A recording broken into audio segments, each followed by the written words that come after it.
o privilégio que nós temos de estudar a Santa Palavra de Deus no meio da semana e na véspera da celebração do nosso aniversário. 76 anos de organização eclesiástica, e tenho certeza que amanhã nós vamos ter aqui um momento muito especial. Além de todos os cultos que são especiais ao Senhor, amanhã será um dia de gratidão, de adoração, de dizer a Deus muito obrigado pela existência desta igreja aqui nessa cidade por 76 anos. Eu quero convidar você a fazer um desafio de trazer visitantes, várias pessoas que possam junto conosco adorar e celebrar o nome de Jesus Cristo. Quero convidar os irmãos a abrirem suas Bíblias no livro de Apocalipse, capítulo 11, verso 14 a 19. Apocalipse, capítulo 11, verso 14 a 19. Temos estudado já há vários meses este livro tão importante. E nós estamos chegando agora na metade do livro do Apocalipse. Todos que têm acompanhado têm aprendido, como eu também tenho aprendido, cada vez mais que tenho estudado este livro tão importante. Um livro de esperança, um livro de consolo, um livro de orientação da parte do Senhor para a sua igreja. E diz assim a palavra do Senhor, Apocalipse 11, verso 15, melhor dizendo. E o sétimo anjo tocou a sua trombeta, e houve no céu grandes vozes que diziam: os reinos do mundo vieram a ser do nosso Senhor e do seu Cristo, e Ele reinará para todo sempre. E os 24 anciãos que estão assentados em seus tronos diante de Deus, prostraram-se sobre seus rostos e adoraram a Deus, e dizendo: graças te damos, Senhor Deus Todo-Poderoso, que és, que eras, que hás de vir, que tomastes o teu grande poder e reinaste. E iraram-se as nações, veio a tua ira e o tempo dos mortos para que sejam julgados, e o tempo de dares o galardão aos profetas, teus servos, e aos santos, e aos que temem o teu nome, a pequenos, a grandes, e o tempo de destruíres os que destroem a terra. E abriu-se no céu o templo de Deus, e a arca da sua aliança foi vista no seu templo. E houve relâmpagos, e vozes, e trovões, e terremotos, e grande saraiva. Que Deus abençoe a leitura da sua santa palavra. Vamos orar? Pai, para nós é um privilégio estudar a Tua palavra, compreender o recado do Senhor para a Tua igreja aqui neste lugar. Fale conosco, Senhor, mais uma vez. Usa minha vida como instrumento em Tuas mãos, para que a honra, o domínio e o poder sejam dados tão somente ao nome de Jesus Cristo. E é nesse nome que eu oro, aquele que é a razão da nossa igreja, a razão da nossa vida, hoje e para sempre. Amém. Meus queridos irmãos, na semana passada, nós aprendemos que o capítulo 11 de Apocalipse foi dividido através de algumas cenas. A primeira cena, nós estudamos sobre o santuário de Deus sendo medido, verso 1 e o verso 2. Depois nós estudamos a segunda cena, sobre as duas testemunhas, e nós entendemos ser uma representação da igreja do Senhor, do verso 3 ao verso 14. E hoje, a terceira cena e última, e o fechamento do capítulo 11, sobre a tão esperada sétima trombeta do Apocalipse, do verso 15 ao verso 19. E por isso, agora nós vamos compreender que aqui, nesses versículos, está se encerrando aqui aquele interlúdio do sexto. Lembra os irmãos, da sexta trombeta para a sétima trombeta, houve uma pausa. Agora acabou esse interlúdio e assim vem a sétima trombeta. Só que ao ressoar esta sétima trombeta, depois desse interlúdio que passou entre a sexta e a sétima trombeta, há um anúncio aqui nesse texto de vitória. Porque o ressoar da sétima trombeta nos revela que o céu se romperá em vozes, em gritos de exaltação ao nome de Jesus Cristo. E se os irmãos se lembram, no capítulo 8, no versículo 1, aonde nós estudamos a abertura das 7 trombetas, o que aconteceu no céu antes da primeira trombeta ser tocada? Houve o que no céu? Silêncio. E este silêncio foi em virtude dos terríveis juízos que desabariam sobre os homens diante das trombetas que iriam ser tocadas. Portanto, até agora que nós estudamos, 6 trombetas já foram tocadas. E agora a 7ª trombeta nos revela o terceiro ai, o último ai. E todos esses 3 ais nós estudamos. E então chegou nesse momento, aquele grande momento esperado pela igreja. O momento da volta de Jesus Cristo, o triunfo final. O momento em que a igreja militante se torna na igreja triunfante. E é o grande momento. O momento da chegada da noiva na casa do Pai, onde os céus se romperão em gritos de alegria, aonde vai haver exaltação ao noivo da igreja, que estará recebendo a sua noiva para sempre no céu. E é aqui, irmãos, que nós temos que compreender que a 7ª trombeta está apontando que acabou as oportunidades para a humanidade. Nesse momento, não tem mais oportunidade. O ser humano não tem mais agora condições de se arrepender dos seus pecados, porque a oportunidade foi dada. A misericórdia de Deus foi estendida até aqui. E guardem bem isso no coração dos irmãos. Ao ressoar a 7ª trombeta, os eventos, eles não irão acontecer num único momento. 7ª trombeta não vai acontecer apenas num único dia, mas em dias, no plural.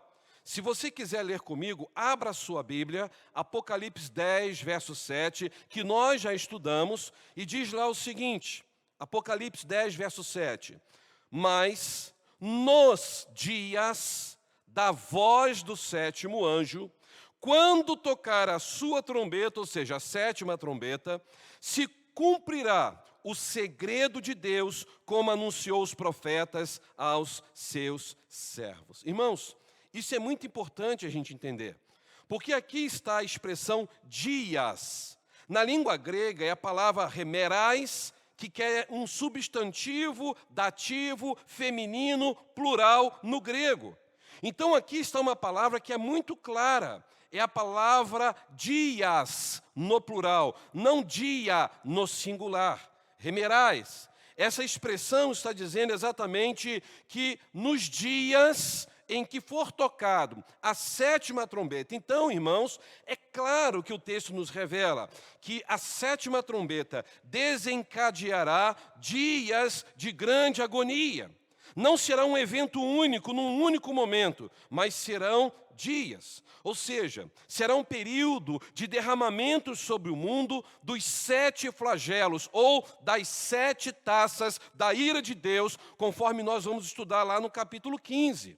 Meus irmãos, nesses 7 flagelos não haverá mais oportunidade de salvação. Não haverá mais oportunidade de arrependimento. E eu quero relembrar com os irmãos que o Apocalipse não está montado de forma cronológica, como muita gente acha. Eu tenho falado desde o início que o Apocalipse são registros de eventos o quê? Paralelos. É como uma novela, você está vendo várias cenas acontecendo no mesmo momento. Então agora, quando vem a 7ª trombeta, nós vamos olhar nesse texto que não vai falar exclusivamente de Cristo voltando assim, vai falar de eventos que vão acontecer neste momento da 7ª trombeta sendo tocado. E se os irmãos se lembram, eu tenho enfatizado sempre que a Bíblia interpreta a própria Bíblia. Então, com o toque da 7ª trombeta, é anunciado o terceiro e último ai. E é aqui que eu tenho que falar de algo que para mim é incrível, que vai acontecer com cada crente em Jesus Cristo. Ao tocar a 7ª trombeta, vai acontecer algo maravilhoso na minha vida e na sua vida, porque vai ser nos dias da 7ª trombeta que isso acontecerá. O que, pastor, vai acontecer? Veja 1 Coríntios, capítulo 15, verso 51 e o verso 52. O que vai acontecer ao tocar a 7ª trombeta, nesses dias deste evento da 7ª trombeta? 1 Coríntios 15, 51 diz o quê? Mas eu lhes darei e revelarei um segredo maravilhoso. Nem todos dormiremos, ou seja, Paulo estava dizendo que nem todos morrerão, mas todos seremos transformados. Então, o que ele está dizendo é que quando a 7ª trombeta for tocada, vai ter pessoas, servas de Jesus Cristo, ainda vivas nessa terra. E a nossa oração é que isso aconteça já, que a gente ainda esteja aqui para ouvir esta trombeta sendo tocada e acontecer na nossa vida o que está escrito aqui no verso 52. Vamos ler?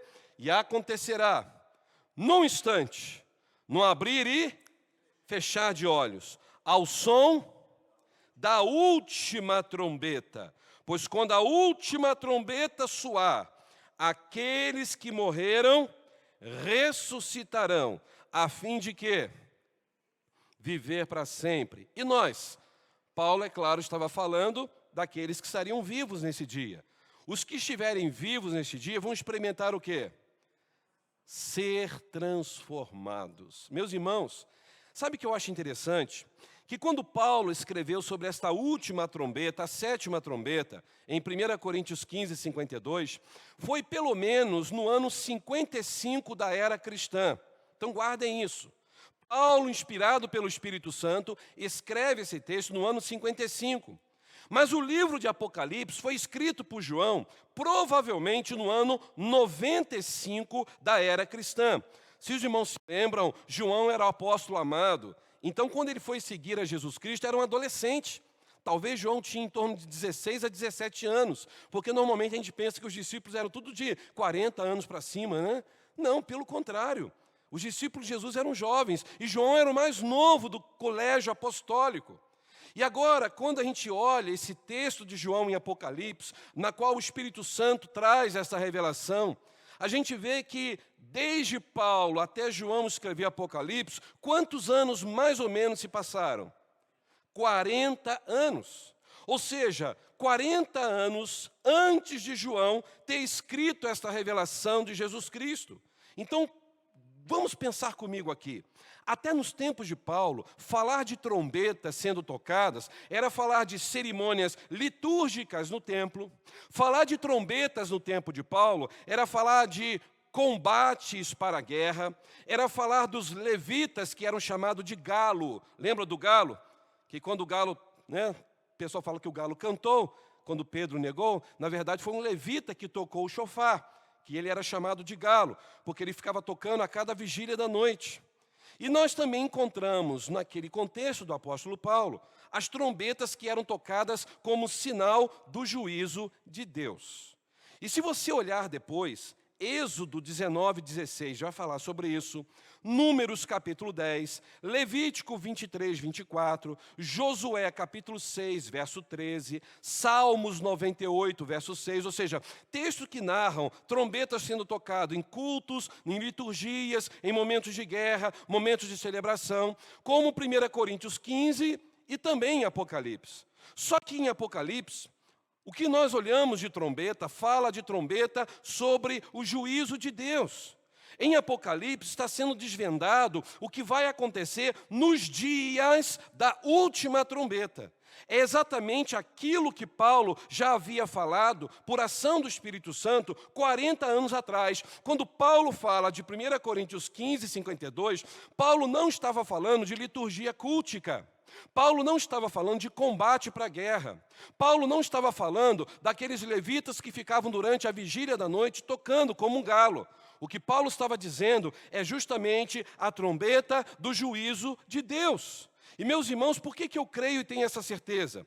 Porque quando Paulo estava falando sobre isso, em toda a história bíblica, quando se fala de ressurreição, não há outro tipo de trombeta que toque a não ser a trombeta do juízo de Deus. Falar de ressurreição não é para falar de culto, não é para falar de liturgia, não é para falar de guerra, de combate ou de vigília da noite. Falar de ressurreição em toda a Bíblia é falar daquele grande dia em que o Senhor há de voltar e levar o seu povo para morar com Ele no céu para sempre. Então, quando Paulo fala, Paulo está dizendo a respeito dessa 7ª trombeta. Então vejam comigo, o que a Bíblia está nos ensinando que vai acontecer, o que está por trás deste tocar da sétima trombeta. Apocalipse capítulo 20, versos 5 e 6. Veja o que Apocalipse fala desse tocar da trombeta. Apocalipse 20, verso 5 e o verso 6. Aqui eu preciso que os irmãos entendam com muito carinho esse texto para não confundir a sua cabeça. Diz assim Apocalipse 20, verso 5. Mas os outros mortos não reviveram, ou seja, não creram, não nasceram de novo. Já vou explicar, mas pense nisso. Esses mortos que não reviveram são aqueles que não nasceram de novo, não aceitaram a mensagem do Evangelho. Pense nisso, guarde na sua cabeça. Até que, o que acontece? Os 1000 anos se acabaram. E os irmãos se lembram quando eu falei rapidamente sobre os 1000 anos aqui na igreja? Jesus vai vir a este mundo, usar Jerusalém como quartel-general para governar por 1000 anos em Jerusalém, dentro de um mundo que está em corrupção, em pecado. Que sentido tem Jesus vir a este mundo, reinar por 1000 anos literais lá em Jerusalém? Num mundo em que tem ímpios junto com crentes? Não faz sentido. Lembram que eu disse que quando Cristo veio a este mundo, Ele inaugurou o quê? O milênio. A igreja hoje, ela está sendo governada por pastor, está Léo, ou Cristo está reinando sobre a igreja? Ou Ele ainda vai reinar um dia?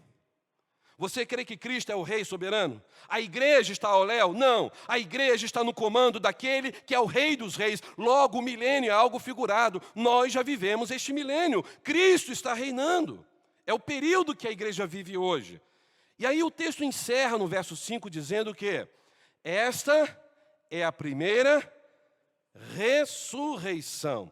E o verso 6 dá um complemento. Bem-aventurado, ou mais do que feliz e santo, é aquele que tem parte na primeira ressurreição. Sobre esses quem? Que tiveram parte na primeira ressurreição. Não tem poder a segunda morte, mas serão sacerdotes de Deus e de Cristo e reinarão com Ele 1000 anos. Ou seja, se você comparar esse texto que eu acabei de ler, de Apocalipse 20, com 1 Coríntios 15, 52, o que seria esta primeira ressurreição diante da sétima trombeta? O que seria isso? Pense comigo. O texto nos ensina claramente que se há uma primeira ressurreição, é porque, consequentemente, terá o quê? Uma segunda ressurreição. Porque se houvesse apenas uma ressurreição, não haveria necessidade do autor sagrado dizer primeira ressurreição. Era só ele dizer a ressurreição, e ponto final, a ressurreição. Mas por que ele enfatiza primeira? Se ele enfatiza primeira, é porque vai existir a segunda. Isso é claro para os irmãos? Vamos continuar. Vamos compreender aqui o seguinte.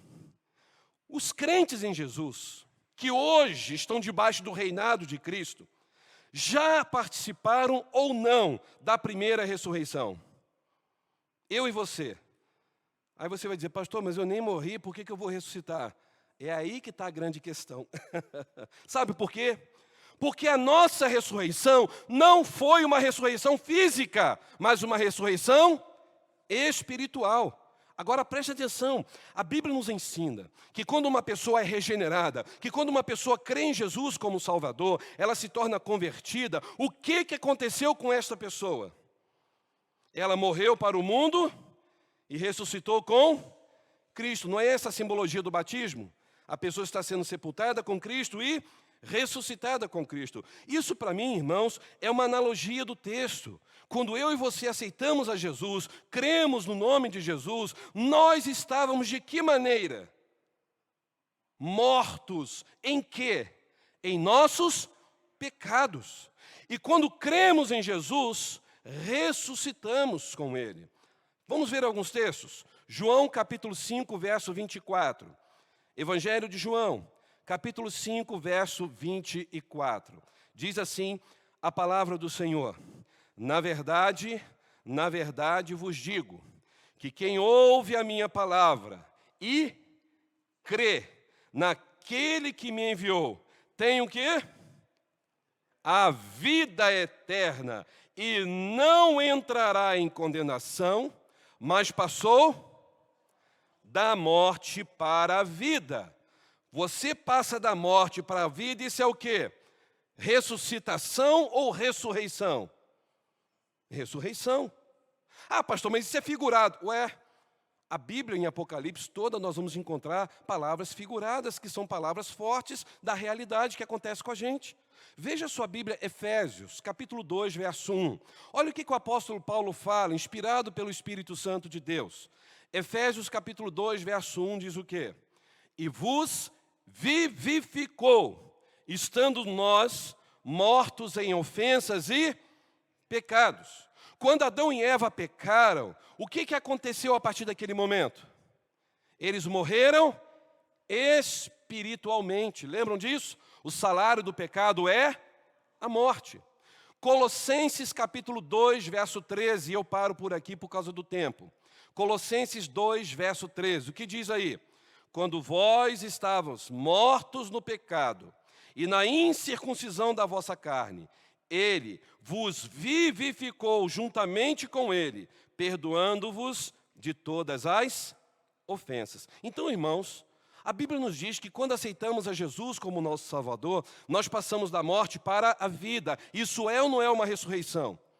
É uma ressurreição espiritual, não é uma ressurreição física. Então todo mundo aqui que já aceitou a Jesus como Salvador, já experimentaram a primeira ressurreição. Eu e você somos bem-aventurados, nós nascemos de novo, fomos vivificados em Cristo Jesus para sempre. Aleluia!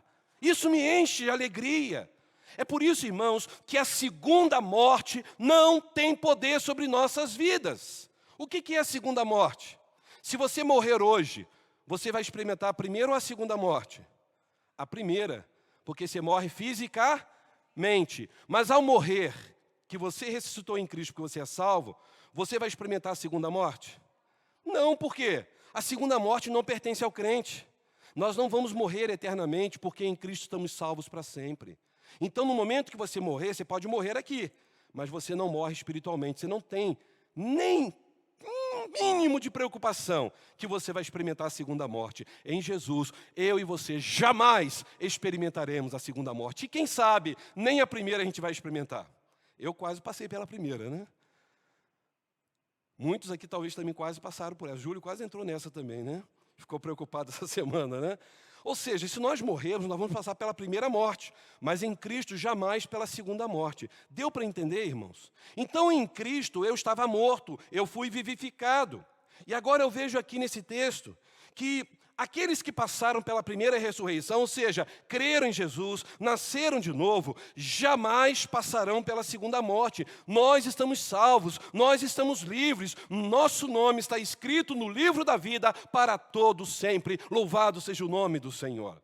Então, recapitulando com os irmãos, quem crê em Jesus estava morto e reviveu, estava espiritualmente morto, condenado ao inferno. Então é por isso que o crente em Jesus, que morre antes da volta de Jesus, ele passa por duas ressurreições. Vamos guardar isso aqui na cabeça. O crente em Jesus, eu e você, se morrermos hoje, nós vamos experimentar duas ressurreições. Por quê? A primeira foi a espiritual. Foi no ato da nossa conversão. Éramos mortos em pecados e fomos vivificados em Cristo. E a segunda ressurreição será qual? Física. Por que física? Porque quando Jesus voltar, ao ressoar a sétima trombeta, o que vai acontecer com o crente que morreu? Ele vai ressuscitar primeiro, antes daqueles que estiverem vivos. Ele vai experimentar a segunda ressurreição. Ele vai ser transformado num abrir e fechar de olhos, e aí sim, ele será arrebatado com todos os outros que aqui estiverem, e juntos estaremos subindo para o céu, para viver com Cristo para sempre. Às vezes o pastor fala assim, as pessoas falam, pastor, me deu um bug na cabeça, então eu tenho que explicar com calma. Quando Jesus voltar, nós, se estivermos mortos, o nosso espírito vai estar reinando com ele no céu. Nós vamos sair do Cronos, que é esta terra, o nosso corpo vai ser o quê? Semeado na terra, mas o nosso espírito estará com Cristo. Assim como aqueles irmãos queridos que já morreram, Eles estão com Cristo nos céus. Ou vocês acham que eles estão desativados debaixo da terra, dormindo, no sono da alma? Irmãos, se nós morrermos antes de Jesus voltar, nós vamos voltar junto com Jesus do céu. E nós vamos experimentar a segunda ressurreição, porque seremos ressuscitados e o nosso corpo que aqui foi jogado na terra será transformado, glorificado, e aí sim nós iremos de novo para o céu, mas porque o corpo que ficou será transformado e aí nós vamos receber esse corpo que é um corpo glorificado. Eu quero que os irmãos entendam em 1 Tessalonicenses 4,14, leia comigo para entender o que a Bíblia nos ensina. 1 Tessalonicenses 4,14 diz o quê? Porque se cremos que Jesus morreu, se cremos que Jesus ressurgiu, assim também cremos que aqueles que morreram, ou seja, aqueles que dormem, diante de Deus, mediante Jesus Cristo, o que Jesus vai fazer? Os tornará a trazer da sepultura porque estão dormindo? O que diz no final do verso 14? Alguém tem outra versão além dessa? Final do verso 14, vai trazer como? Trará de volta a vida. Alguém tem outra versão? Opa! Qual é a sua versão? Trará em sua companhia é muito diferente de tornar a fazer a viver. Se eu olho para uma pessoa que está ali, caída no chão, e eu falo, levanta daí onde você está, é uma coisa. Mas se eu venho com ela do meu lado, ela está ao meu lado, não está deitada. O texto no grego está dizendo sum autou, ou seja, junto com Cristo. Jesus virá junto com os santos, e esses santos que virão ressuscitarão primeiro. Meus irmãos, olha o verso 15. Dizemos-vos, pois, isto pela palavra do Senhor, que nós, os que ficarmos vivos para a vinda do Senhor, de modo algum precederemos quem?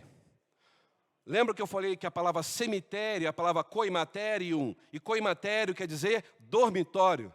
Na cabeça do judeu, a pessoa que morre está dormindo. É uma visão da teologia judaica. Mas quando você olha para a visão cristã, nós não somos segmentos de judaísmo, irmãos. Nós somos cristãos. Olha o que diz o texto. O Senhor descerá do céu com grande brado, com voz de arcanjo, ao som da trombeta de Deus. E os que morrerem em Cristo ressuscitarão primeiro. Irmãos, quando o texto fala que aqueles que vão ressuscitar primeiro, estão vindo junto com o Senhor nos céus. Não está dizendo que o texto vai falar que eles estão dormindo. A palavra tão pequena, sum autou, junto com, ao lado de. Se Jesus vai vir junto com os santos que morreram, como pode que esses santos estejam desativados debaixo da terra? É nisso que a teologia chama de período intermediário. Eu não creio no aniquilamento da alma, a pessoa que morreu sem Cristo, Deus deletou, deixou de existir. Não creio, como também não creio no sono da alma. A Bíblia nos ensina que quando o crente morre, o seu espírito é imediatamente aperfeiçoado para entrar na glória. Hebreus capítulo 12, verso 23 fala sobre isso. O espírito é perfeitamente transformado e entra na glória. E outra coisa, veja o que Paulo fala em Filipenses 1, 23. Será que Paulo estava equivocado? Será que Paulo então falou algo sem contexto? Será que Paulo nesse momento não foi usado pelo Espírito Santo para dizer o que diz Filipenses 1, 23? O que diz ali? Filipenses 1, 23.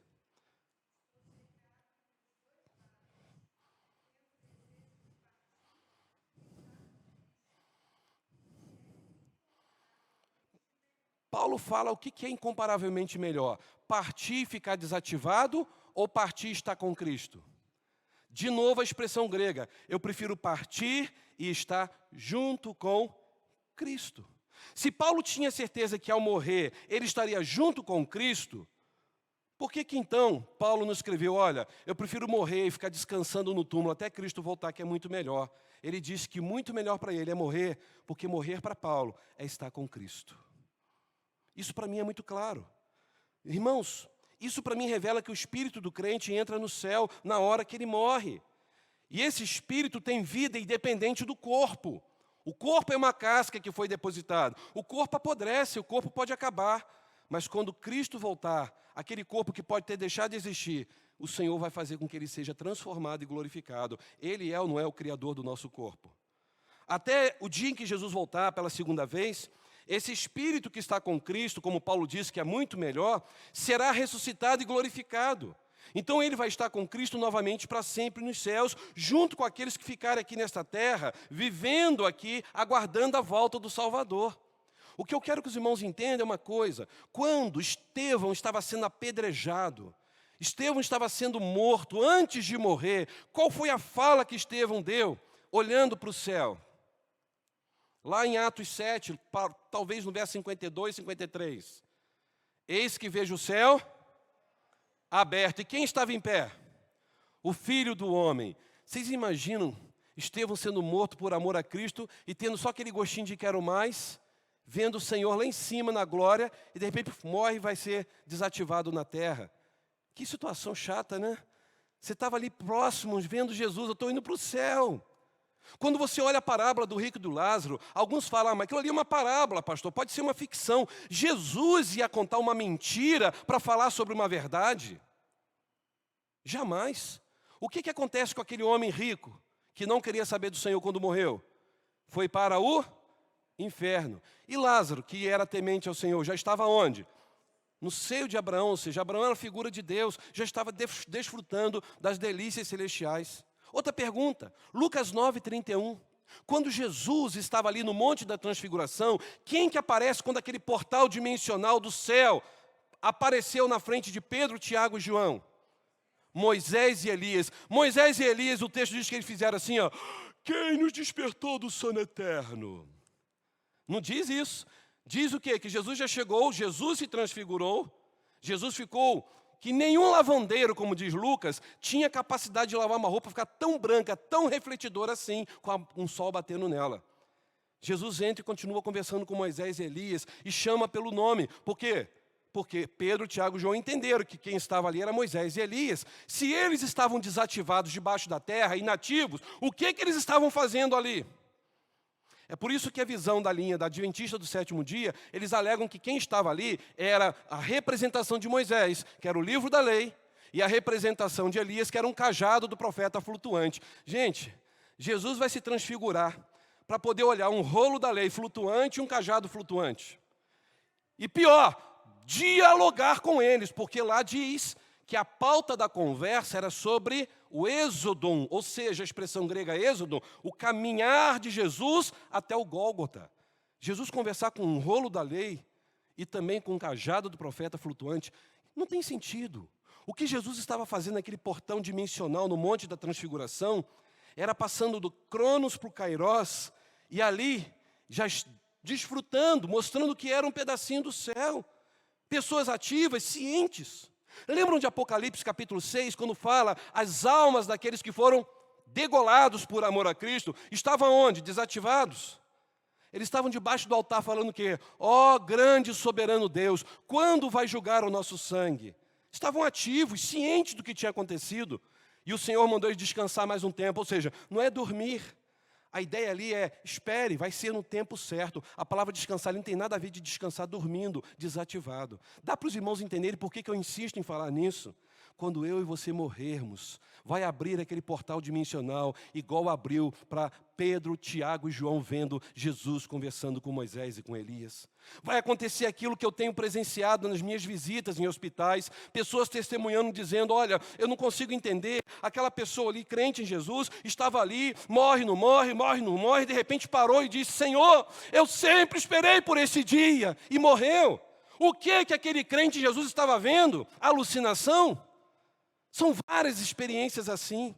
No hospital, quando nós ficamos agora recentemente na UTI, aquela senhora, a irmã Eva, até hoje eu lembro daquilo, ela dizendo, Senhor, eis-me aqui. As enfermeiras falaram que ela disse isso, cumpre em mim o teu querer, faça em mim a tua vontade. E ela partiu. Meus irmãos, a questão toda é, o crente quando morre, ele não fica desativado, ele vai viver para sempre com o Senhor nos céus. E quando Cristo voltar, esses que morreram virão junto com o Senhor, ressuscitarão primeiro, com o corpo glorificado. E se nós estivermos aqui vivos, num abrir e fechar de olhos, junto com eles, vamos subir para os céus. Deu para entender isso, irmãos? Apocalipse 11, então, continua falando que essa sétima trombeta tem a nos ensinar ainda mais coisas. No versículo 15 diz, então, que o sétimo anjo tocou a sua trombeta e houve no céu o quê? Grandes vozes. Aqui está a expressão megafone, a palavra como se fosse uma voz aumentada muitas vezes. E que voz alta era essa? Estavam dizendo algo tremendo e profundo. Os reinos do mundo vieram a ser de quem? De nosso Senhor e do seu Cristo. E o que vai acontecer com ele? E ele reinará por 1000 anos, para todos sempre. Irmãos, isso é arrepiante. Ver o reino glorioso do eterno Deus e Cristo sendo gritado pelos anjos nos céus, dizendo, Ele é aquele que reina para sempre. Já começa a sétima trombeta com esta visão tremenda, incrível. Sabe por quê, irmãos? Porque quando Cristo veio a este mundo, Ele abriu mão da sua glória. Ele se despojou da sua glória. Quando Cristo veio pela primeira vez a este mundo, Ele se fez servo, Ele foi humilhado, Ele foi cuspido, Ele foi esbofeteado, Ele teve morte de cruz, Ele foi sepultado, mas ao terceiro dia Ele ressuscitou, Ele voltou ao céu. Mas a Bíblia diz que quando Ele voltar desta vez, ao ressoar a sétima trombeta, Ele vai vir, não daquela forma humilde, não passando por todas as humilhações, mas agora Ele virá com grande poder e glória. Ele virá de uma forma tão tremenda que todos os povos o verão assentado no seu trono, ressurreto, reinando com pleno poder, um ser completamente vitorioso, digno de honra, digno de glória, digno de louvor. Às vezes, irmãos, muitas pessoas acham que Satanás é quem está governando o mundo com todo o poder. A sensação que eu tenho quando eu escuto algumas pessoas ao dizerem, pastor, mas o mundo jaz do maligno. Sim, mas vocês acham que quem governa o mundo é o maligno? O mundo pode jazer do maligno para aqueles que estão buscando a face do mal. Mas a Bíblia é clara em dizer que Deus não abandonou esse planeta. Deus está no controle desse planeta. Esse planeta não está desgovernado como um caminhão descendo ladeira abaixo sem nenhum controle. Esse planeta, a história desse universo está na palma das mãos do nosso Deus. Tudo o que está acontecendo já estava profetizado. É necessário que o mal venha reinar e fazer o que está fazendo. Você já teve esse sentimento de achar que Satanás é quem reina com poder absoluto?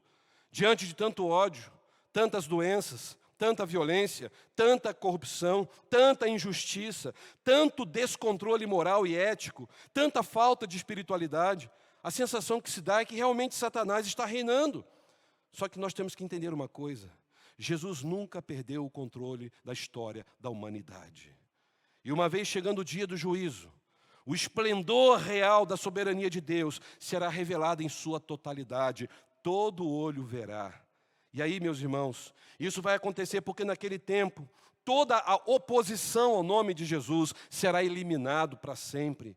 O reinado de Cristo será pleno, será eterno. O reinado de Cristo será vitorioso. É por isso que a mensagem do hino Aleluia de Handel, naquele musical, vai falar justamente sobre isso. O Messias de Handel, pois o Senhor onipotente reina. Não é assim? Ou seja, Cristo reina e Ele vai continuar reinando e todos os seus inimigos serão colocados debaixo dos seus pés. E aí Cristo vai entregar o reino a Deus Pai e será o fim de todas as coisas. Aonde está isso na Bíblia, pastor? 1 Coríntios 15, 23 a 26. Cristo vai dar para Deus Pai todos os reinos deste mundo. Ele vai dizer, eu sou vitorioso. É por isso, irmãos, que quando tocar a sétima trombeta, a história da humanidade mudará para sempre. Porque agora o reino não será mais do mundo, mas o reino será do Senhor e de Cristo para sempre. O reino está nas mãos do Senhor. E o texto diz no verso 16, leiam comigo. E os 24 anciãos que estão assentados em seus tronos diante de Deus, prostraram-se sobre os seus rostos e adoraram a quem? A Deus. E o que eles disseram? Graças te damos, Senhor Deus, Todo-Poderoso, que és, que era, que hás de vir, que tomaste o teu grande poder e reinastes. Se os irmãos se lembram, Nós já estudamos no capítulo 4 sobre isso.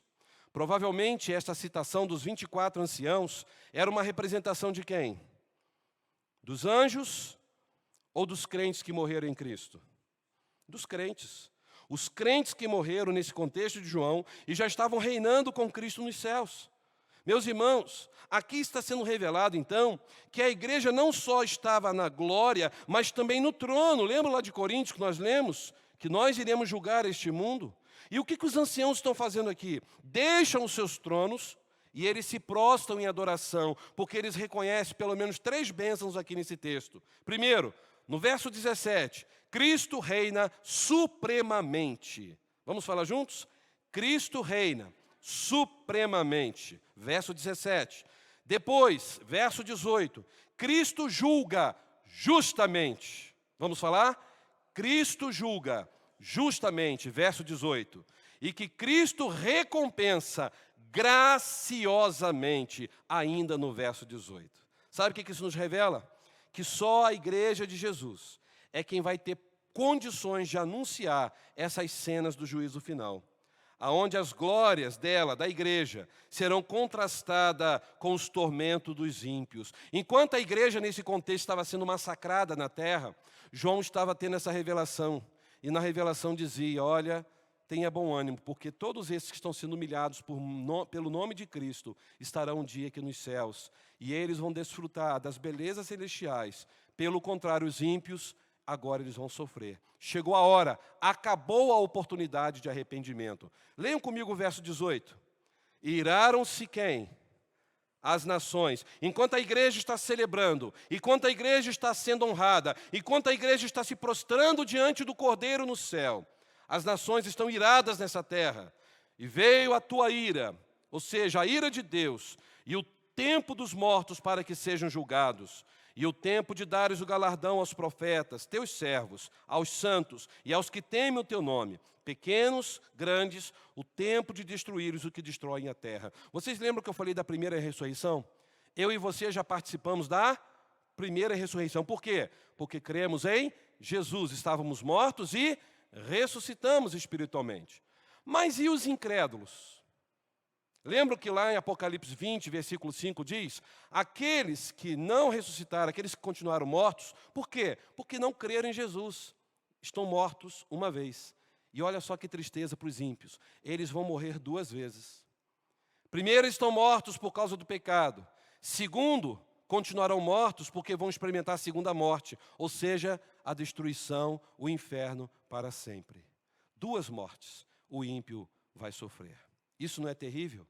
Aqui nesse texto, eles estão sendo julgados, tanto os mortos quanto os vivos. Isso para mim é tremendo, porque enquanto os santos estão dando graças a Deus no céu, os ímpios estão aqui na terra enfurecidos, indignados.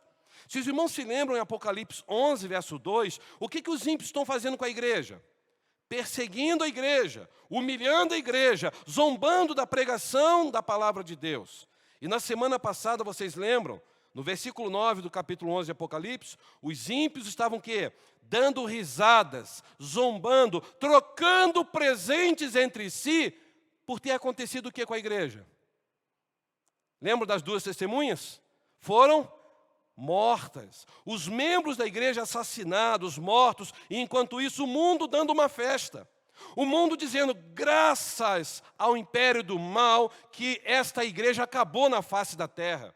Irmãos, o mundo tem ódio da igreja. O mundo tem nojo da igreja de Cristo. O mundo quer que a igreja acabe de uma vez para sempre. Eles vão lutar o tempo todo para querer que a igreja seja destruída. Mas eles não sabem, irmãos, a igreja é indestrutível, porque o seu cabeça é vitorioso, é indestrutível, é Jesus Cristo. Eles não entendem isso. Só que quando chegar aqui no capítulo 11, verso 18, esses ímpios vão ficar com tanta raiva, com tanto ódio, porque eles vão estar sofrendo na terra, a oportunidade acabou, e eles vão ver que a igreja está sendo honrada, indo para os céus.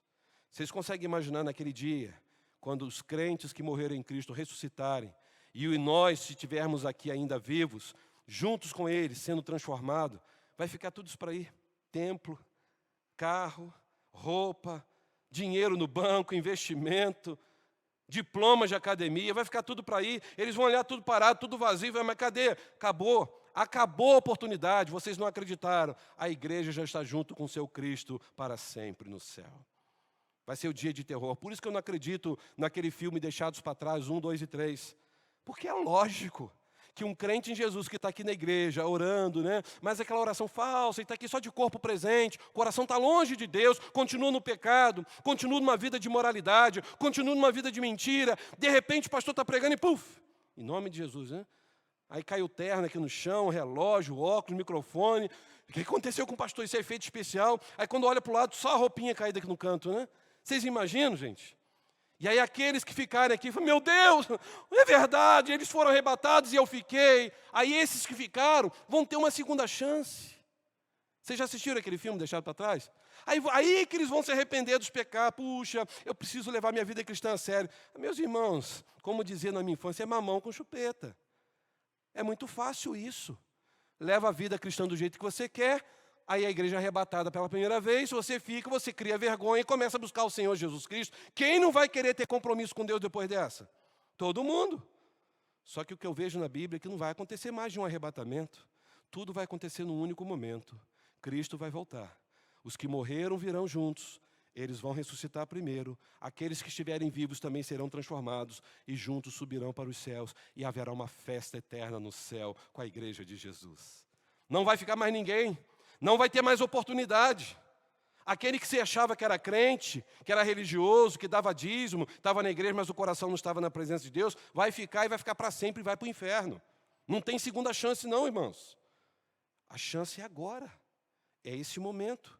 Os ímpios que zombaram das testemunhas, os ímpios que não escutaram a voz de advertência, os ímpios que não abandonaram seus pecados, quando chegar a 7ª trombeta, eles vão ficar furiosos.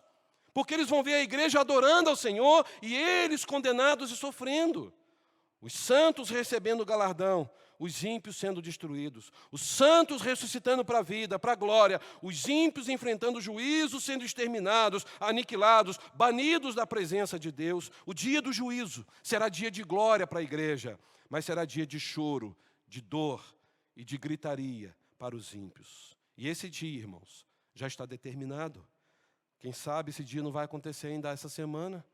E Jesus vai voltar. Louvado seja o nome do Senhor. Maranata. Ora vem, Senhor Jesus.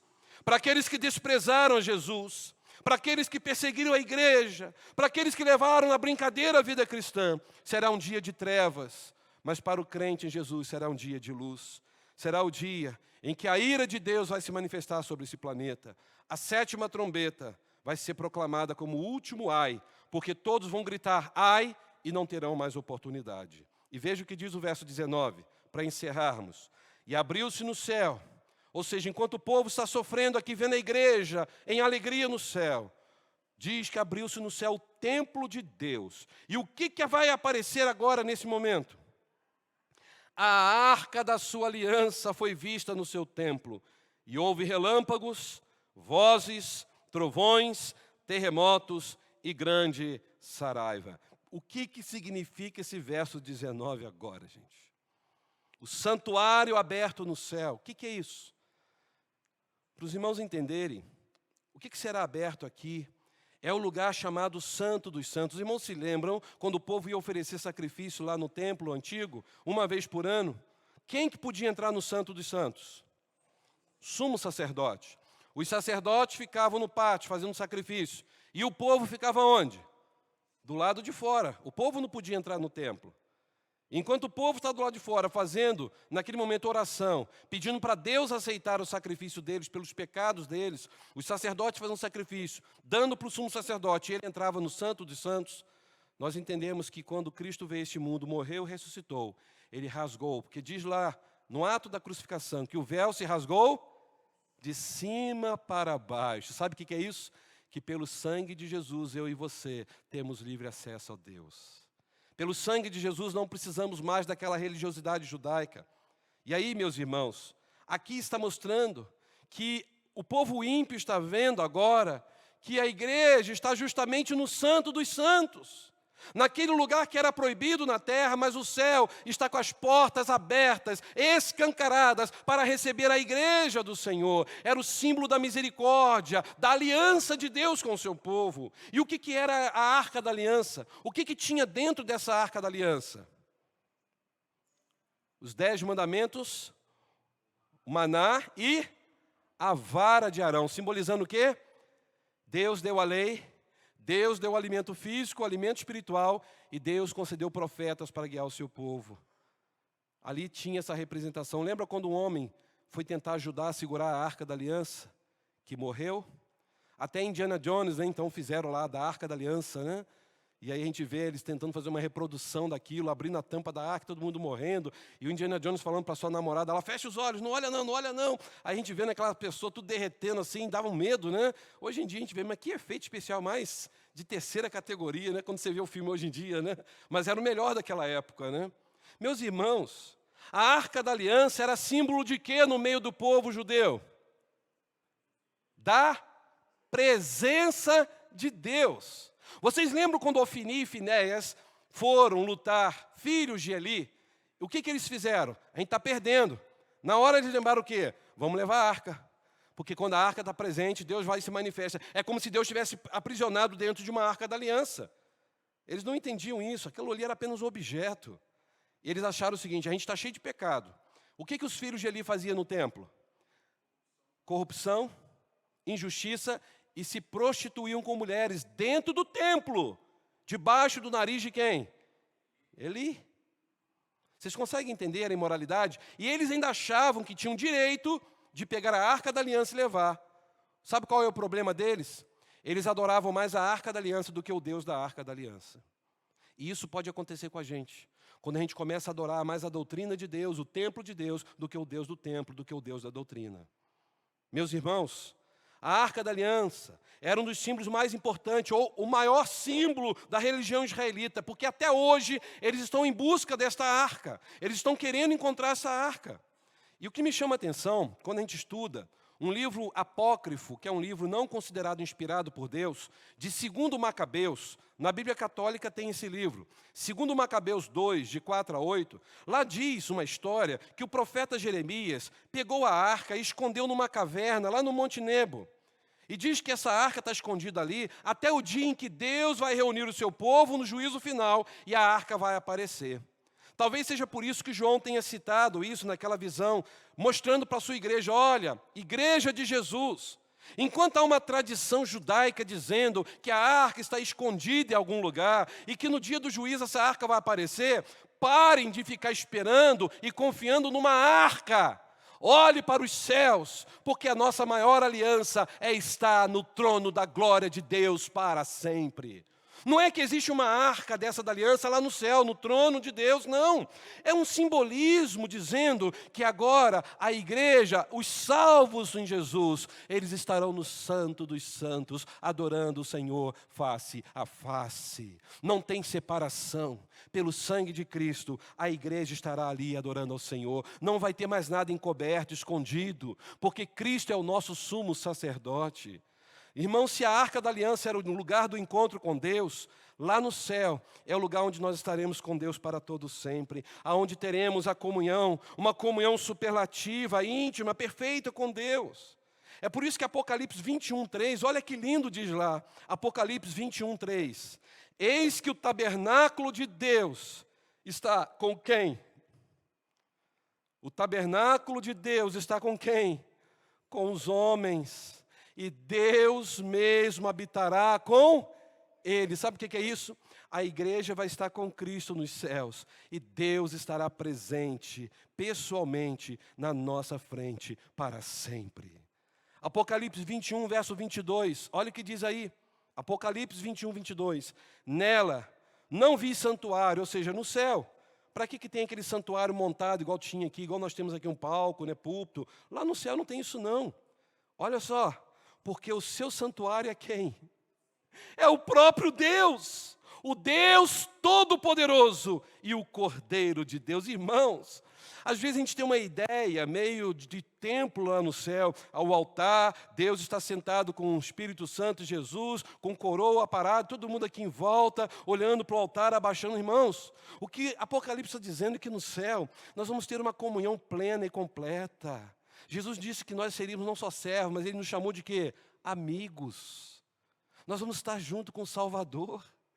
Não vai ter esse ritualismo todo que às vezes nós criamos. Nós vamos estar cantando, adorando, exaltando, vendo o Salvador na nossa frente, diante do trono da glória, desfrutando das bênçãos, da aliança da graça, com toda a doçura e ternura do Senhor, porque no céu não vai ter mais ira de Deus, no céu não vai ter pastor pregando, no céu o que nós vamos fazer é nos unir ao irmão Júlio, a todos os coristas, e vamos adorar, glorificar o Cordeiro que é digno de receber honra, domínio e poder pelos séculos dos séculos. Amém.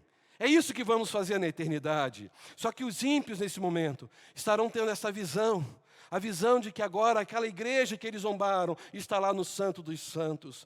E eles vão estar em completo desamparo. A igreja em completa bem-aventurança. E a igreja celebrando e os ímpios aqui chorando.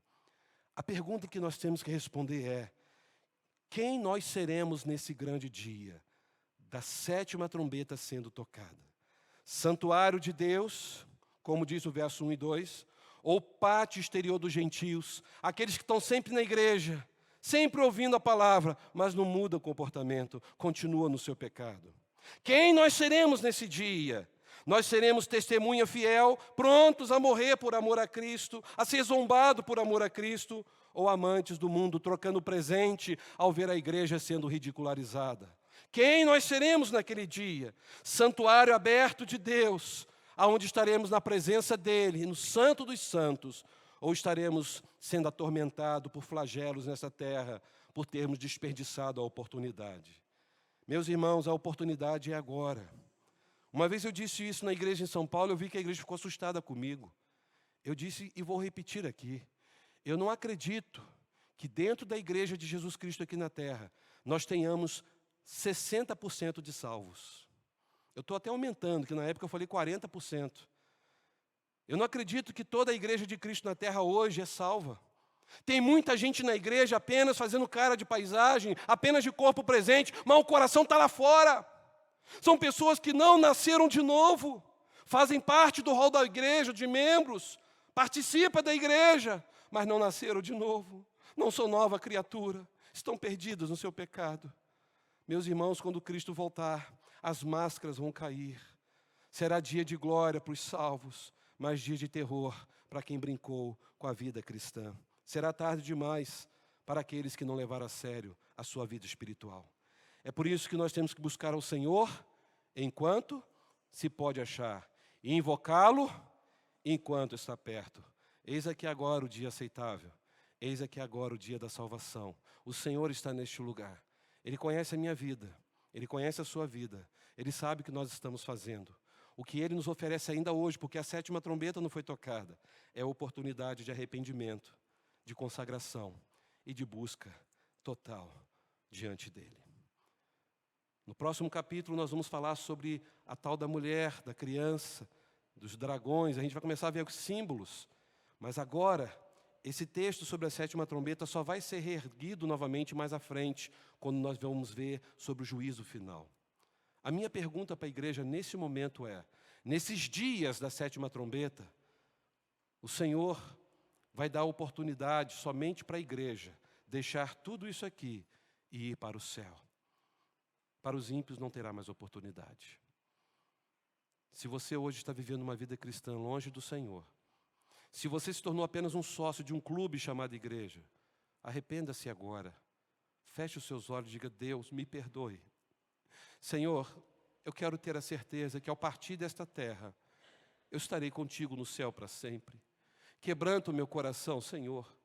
Me perdoe pelos meus pecados. Diga ao Senhor: me perdoe se eu estou tendo uma vida dupla. Estou na tua casa e ao mesmo tempo servindo aos prazeres deste mundo. Converse com Deus. O Senhor é perdoador. A oportunidade ainda está de pé. Mas a 7ª trombeta já será tocada.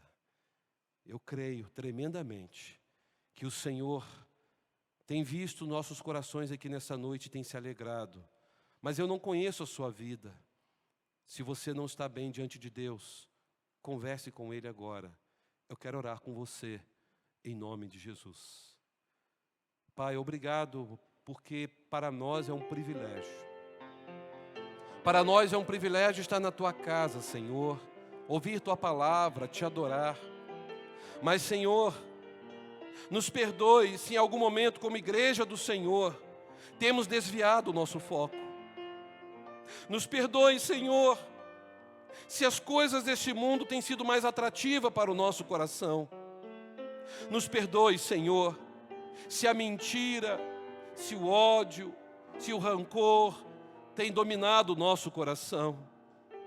Nos perdoe, Senhor, se temos dado mais crédito às redes sociais do que à Tua santa palavra. Nos perdoe, Senhor, se como igreja do Senhor não temos cumprido o papel de falar do Teu amor a tempo e fora de tempo. Ó Deus, nos perdoe se nós não temos sido testemunhas do Senhor por onde quer que andarmos. Nos perdoe, Senhor, se em algum momento envergonhamos o Teu nome com o nosso testemunho. Ó Deus, perdoe o pecado da Tua igreja se em algum momento ela se desviou da comunhão. Ajuda-nos, ó Deus, a manter os nossos olhos em Jesus Cristo, o autor e consumador da nossa fé. Queremos estar, ó Deus, convictos e preparados para ouvir o ressoar da 7ª trombeta e sermos transformados, Senhor, num abrir e fechar de olhos, aonde estaremos contigo para sempre no céu. Eu peço a Tua bênção, ó Deus, sobre a vida daqueles que talvez estão aqui ou nos acompanhando pelas redes sociais e não têm tido esta convicção, essa certeza de que estarão contigo no céu. Ó Deus, que seja uma noite agora de transformação, de mudança, uma noite, ó Deus, de quebrantamento, uma noite, ó Deus, de confissão de pecados, uma noite, ó Deus, de busca pela santificação. Eu peço a Tua bênção, Senhor, e Te agradeço por esse estudo, em nome de Jesus Cristo, a razão da nossa vida. Amém e amém. Que Deus, em Cristo,